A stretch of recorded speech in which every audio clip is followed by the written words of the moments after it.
And welcome to week 15. It's good to have you all here. You're watching P3 already, in which case, congratulations. We've got one more lecture video for the week. I hope that you're doing well, that you're staying safe. Here we go.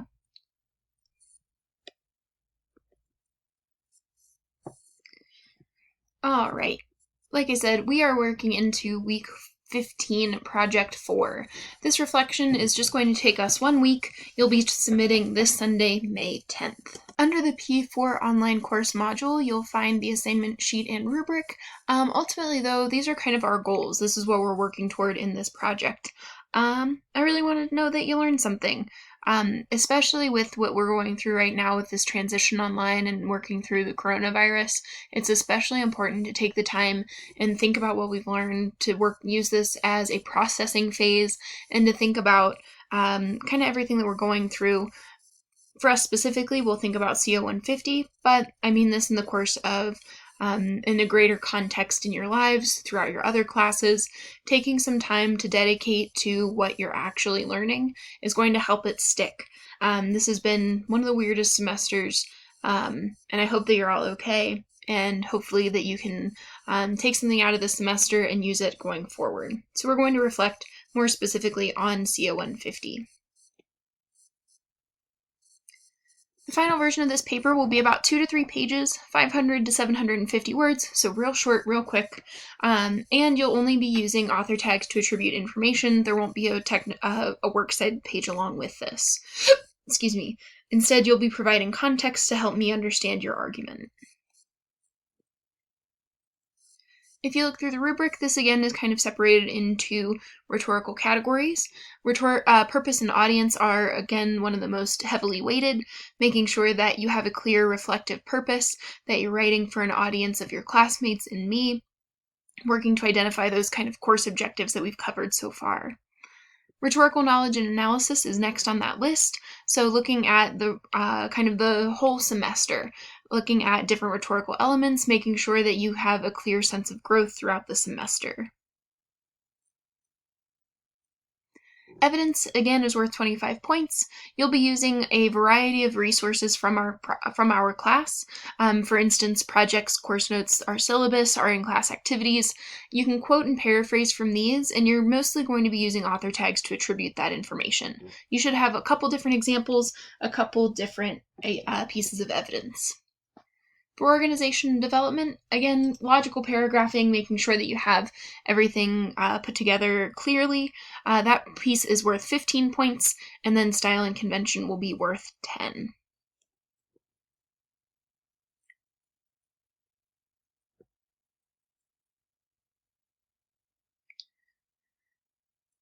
When we put those elements together, we're looking at a couple different things, so I'll introduce a few new terms. So intertextuality is the relationship between these texts. As you're showing me that you understand these rhetorical concepts, you're going to need to cite a couple different pieces of evidence. For instance, if you're talking about your ability to address an audience, you might identify in a lecture during P1 and a quote from your P3, or one of my comments in P2. You've got a lot of different projects, a lot of different texts, showing me how those function together to really prove that you've mastered some of these rhetorical concepts are going to be really helpful. Meta-analysis. Meta literally means about the thing itself. When we look at heuristics, this is kind of the ability to learn what we're discovering. This is also one of our primary goals for this assignment. Showing me how you've learned about yourself, how you've learned about your work, is going to be another component of this reflection that's going to help you demonstrate your growth.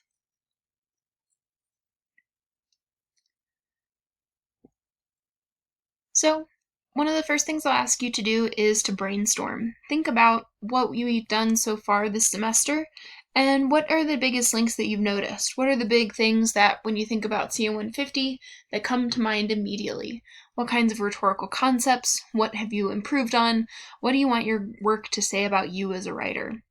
Take some time to think through these ideas and hit play when you're ready.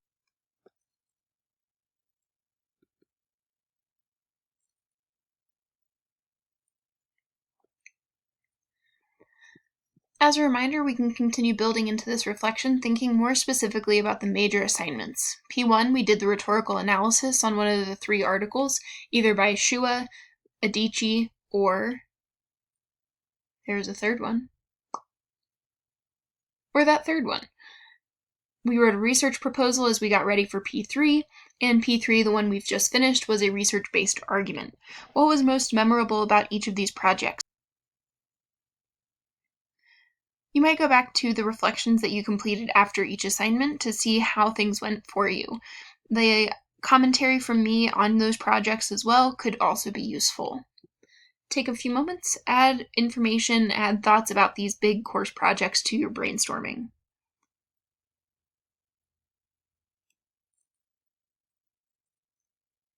These may look familiar to you from our assignment sheets or from our daily objectives. These are all of the student learning outcomes that are pulled from our syllabus. We have 5 different categories that are really kind of geared toward what this semester has been all about. I pointed your attention to these on our very first day, way back when in January, and I'm curious how these relate to your work now. So I'll give you again a few minutes to work through each of these different ideas. Excuse me, I'm sorry.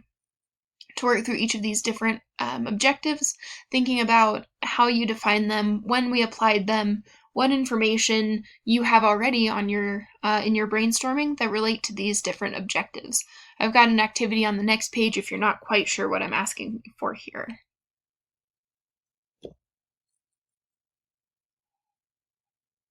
In the Google Doc, I've started to build some of these ideas. So when we think about this reflection rhetorically, I've drawn out the rhetorical triangle for you here. So our text is a reflection. That's a specific type of genre. Of course, you're the author. You, me, and your classmates are the audience. And our purpose is to reflect. The goal really is to solidify this learning process.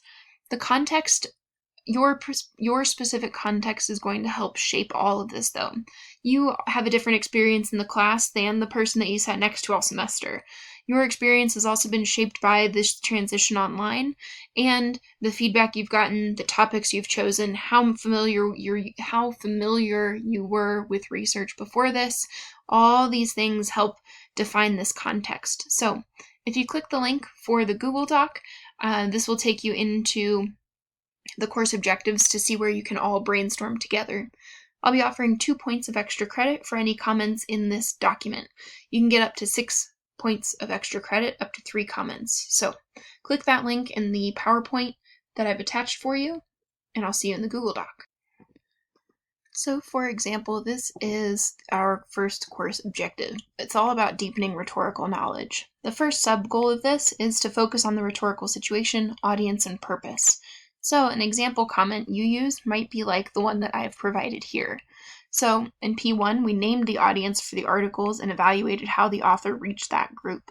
By P3, we chose a stakeholder as a more specific audience and we chose how to reach them. This shows some of that development. In P1, it was all about being able to identify some of these elements. This developed because in P3, you were the one who chose your audience, more specifically, you chose a stakeholder and figured out how to reach them using your appeals.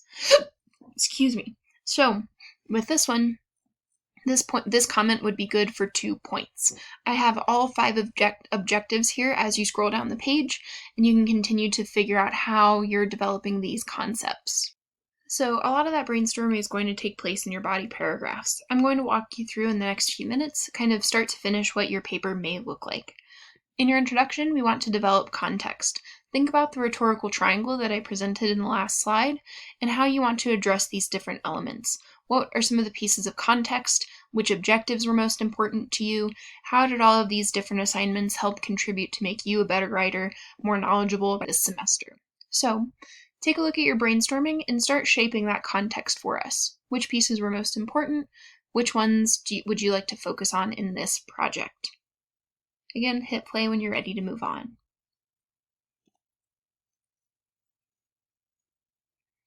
Your body paragraphs are going to follow that same pie structure. If you like T-Rex, you can continue to use that as well. Each one, your point is going to introduce the main idea or the objective, whichever rhetorical concept you're focusing on. For example, like I started with in the Google Doc, your topic sentence or your point might be, "This semester has enhanced my ability to communicate with a specific audience." Introduce those ideas specifically so that we know what each paragraph will focus on.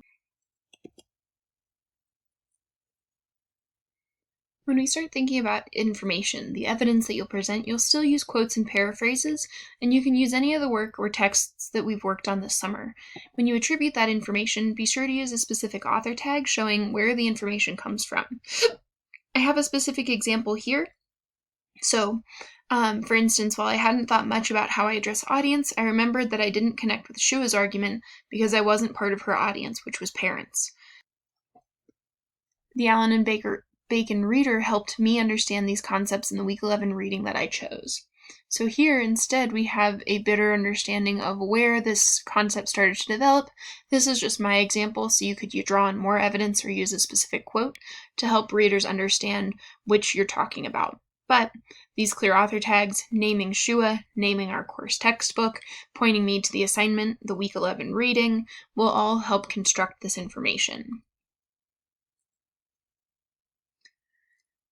As you think about this, and I'll give you a few minutes to start going over some of your work, think about all of the different things that we've done so far. This is one benefit to having everything on Canvas. You have a lot of your submissions from the E&P Submit work that we've done. So take a look at at those assignments. If you click on assignments, you can see everything that we've worked on this semester.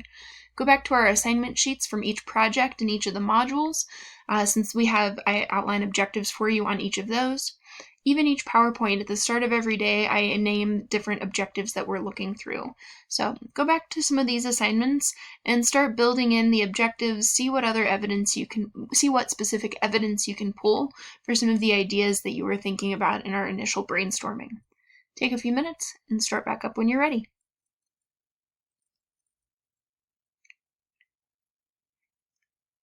If you need help with some of those author tags, you can use the work for information, the sources from the CSU Writing Center. They have a little bit of advice there, and this is something that we've been focusing on since the beginning. Just make sure that you're indicating which project, reading, homework assignment you're referencing.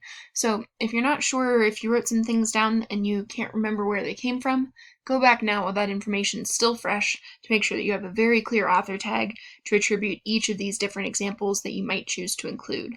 Think about having a variety, drawing from projects and assignments and PowerPoints and commentary, rather than only pulling a few quotes from, say, one major project or each of the major projects. More variety is going to help diversify your evidence. Again, I've got some more examples of author tags for you that you can look through here. The last piece of the body paragraph is going to be explanation, the analysis, again explaining why and how this is important. So, again, I've got a few examples for you that should help solidify how and why audience was developed, why audience is such an important concept. As with all the body paragraphs, you can continue to repeat the information and explanation as many times as you need to reinforce that main rhetorical concept you introduced in the point. That's pretty much going to do it for P4. Like I said, those will be due on Sunday. I have a few notes for us to get through a course wrap-up. This week I'll be going through your assignments and dropping the lowest homework grade. This will all go into process work, and I will have, which should boost your grade a little bit in the process work category. This is outlined on the syllabus, and I should have those done this week.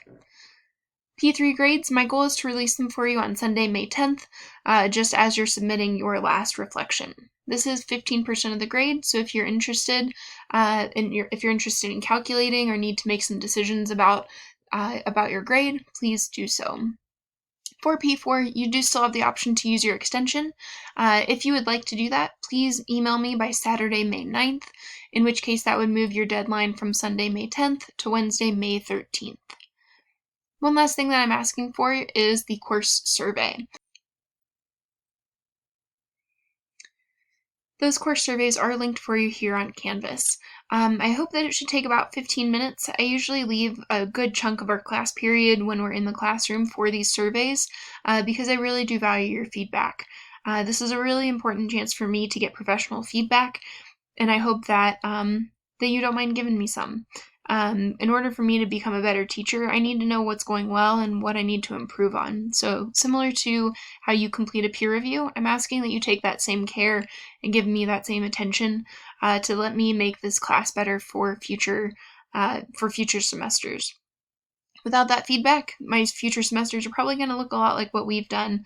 And while I hope that there are some things that can keep that were helpful for you, I really do want to make this a lot better for my future students. So in that course survey, if you're comfortable signing your name, those are preferred by the department, and I do have some more information in this week's bulletin about why this is such an important step for me. So I hope that you will complete those surveys, and I'll be emailing you this week just as a reminder to go in and complete those. So thank you in advance for your care and attention, and I hope future semesters will benefit from your experience as well.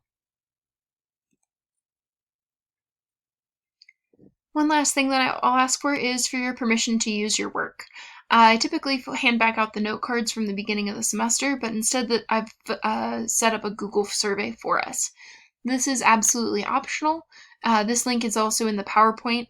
I simply ask for your name, your course and semester, as well as a pseudonym. You'll remember that throughout the semester we read papers by Hermione Granger or Wonder Woman. While I didn't actually teach those students, those are the fake names that students have chosen for themselves. So this survey should take about a minute to do. If you'd like to give me permission to use your work, I would again so appreciate it to update some of my slides as the assignments have changed throughout the semesters. Thanks in advance. With that takes us to our homework assignment.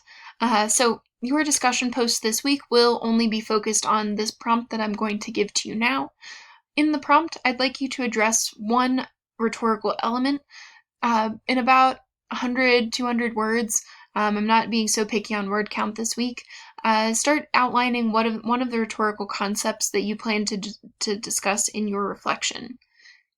For Friday, you'll respond to 3 peers. This is partly so that you can get some feedback, get more feedback on your own work, and also see what multiple people are doing. See what other rhetorical concepts they're talking about, how your peers are approaching these different ideas, and how you might choose to do that in your own work. For the Sunday assignments, since we're submitting P4, we don't have any additional assignments. You'll just submit your final reflection. Every reflection will receive a grading rubric rather than the inline feedback and commentary, and I'm not giving the option for that since I will be finishing these pretty close to the mark just before my grades are due officially online for you. With that, I hope that you feel this proud of your work this semester. I have really enjoyed working with you, and I appreciate all the kind notes and getting to hear from you all this semester. I hope that you have some time this summer to be a little bit silly, to catch up on rest, and ultimately to continue doing well. And I hope that when we're back on campus that you'll stop by. It'd be really wonderful to see you again. And I really appreciate everything that you all have done for me this semester, and I hope that you feel supported and cared for in your semester as well. So with that, good luck with P4, your reflection. I'll probably post a see you later video next week just to say goodbye. And there will probably be more dog photos, so stay tuned. Thanks, everybody.